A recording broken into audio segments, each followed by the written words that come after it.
بسم اللہ الرحمن الرحیم۔ السلام علیکم ناظرین، آپ دیکھ رہے ہیں یوٹیوب چینل آوان ٹی وی۔ خبر شامل کرنے سے پہلے گزارش ہے کہ ہمارے چینل کو سبسکرائب کر لیں، ویڈیو کو لائک کریں تاکہ ہر نئی آنے والی خبر بر وقت آپ تک پہنچ سکے۔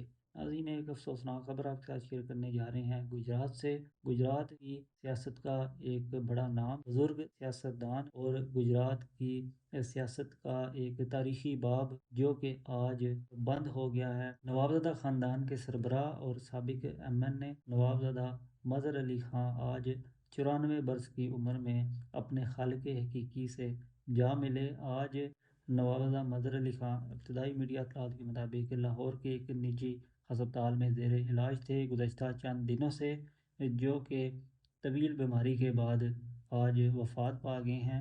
نوابزادہ مظہر علی خاں گجرات کی سیاست کا ایک بڑا نام تھے، جن کی نماز جنازہ کل سپہر 3 بجے ان کے آبائی گاؤں اجنالہ میں ادا کی جائے گی۔ نوابزادہ مظہر علی خاں متعدد بار قومی اسمبلی اور صوبائی اسمبلی کے ممبر منتخب ہوئے اور ان کا آخری الیکشن 2013 کا الیکشن تھا، جو کہ چودھری وجاہت حسین کے مد مقابل انہوں نے الیکشن کنٹیسٹ کیا این اے 104 سے، اور نون لیگ کی ٹکٹ پر وہ یہ الیکشن جیت گئے۔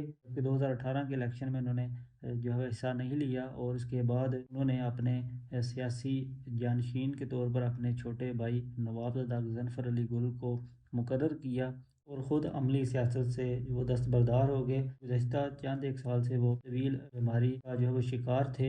آج 94 برس کی عمر میں اپنے خالق حقیقی سے جا ملے۔ انا للہ و انا الیہ